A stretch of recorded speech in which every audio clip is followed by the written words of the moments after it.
So, if you've been creating anything online for, well, any amount of time, you know the term SEO, right? Search engine optimization. For years, it's been the king of the castle. But that castle is changing. Today, we're talking about the new frontier, generative engine optimization, or GEO. It's not just about ranking on Google anymore. Now, it's about getting cited by the AI itself. All right, so let's just jump right into a problem that I'm betting a lot of you are starting to see. It's becoming super common, and honestly, it's incredibly frustrating for anyone putting content out there. Just picture this for a second. You've done everything right. You've put in the work, you've climbed that mountain, and boom, you're #1 on Google for your keyword. Awesome, the traffic's great. But then, you go and ask an AI assistant the exact same question, and what do you get? Nothing. Crickets. Your content is totally invisible. No mention, no citation. It's like you're a ghost in this whole new machine. So what in the world is going on? How is it possible that a top-ranking page just gets completely ignored by AI? The answer to this really gets to the heart of this new world, and it requires a pretty major shift in how we think about all this. This right here is the absolute key. You have to stop thinking of AI as a search engine. It's not. A search engine gives you 10 blue links, a list of options. An AI is more like a skeptical research assistant. Its job is to sift through everything and find the single most definitive answer to give back. It doesn't rank you, it selects you. And if it has any doubt about your content, you're just not going to make the cut. So to really understand how this research assistant picks its sources, we've kind of got to peek inside its brain. The thing is, different AIs are built differently on different architectures, which means they value different things. A one-size-fits-all strategy? Yeah, that's not going to work anymore. Okay, so first up, you've got what are called RAG systems. That stands for Retrieval Augmented Generation.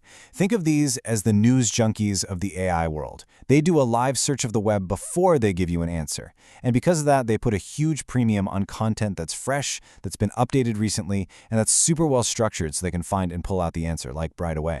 Then you have systems that work based on their training data. These guys are more like tenured professors. They're pulling answers from this giant library of knowledge they've already learned, not from a live web search. So for these systems, it's less about one perfectly structured page and way more about your overall reputation across the entire internet, what we call your entity authority. Basically, is your name popping up everywhere as the expert on this topic? And finally, of course, you've got the hybrids, which, you guessed it, do a little of both. They'll look at live search results, but also check that against their internal knowledge. The really important thing to get here is that your old-school SEO still matters. It gets you in the door. But now, everything is being run through this new filter of trust. You can't just have one or the other. You need amazing SEO and proven credibility. So no matter what kind of brain AI has, they're all looking for a handful of key signals to figure out if your content is trustworthy enough to cite. Let's break down the 4 signals that really truly matter. So what are they? First, authority. That's your overall expertise and trustworthiness. Second is relevance. How deep does your knowledge go on this specific subject? Third is recency. How fresh is your information? And finally, the big one, structural clarity. Basically, how easy is it for a machine to read your content and pull out a clear answer?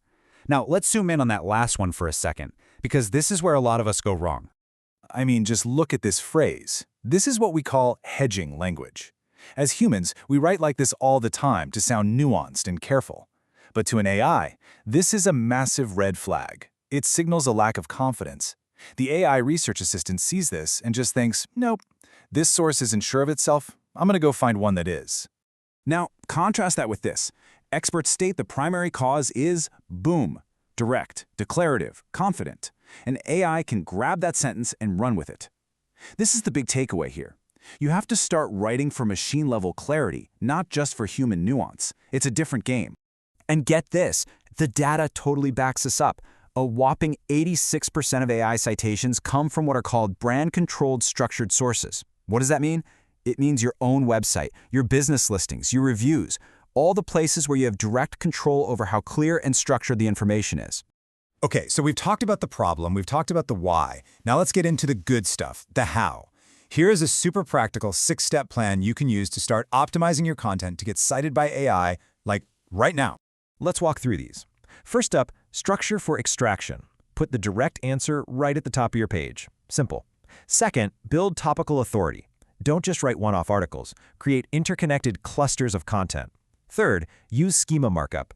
Just think of this as a secret language you're speaking directly to the machines to help them understand your content.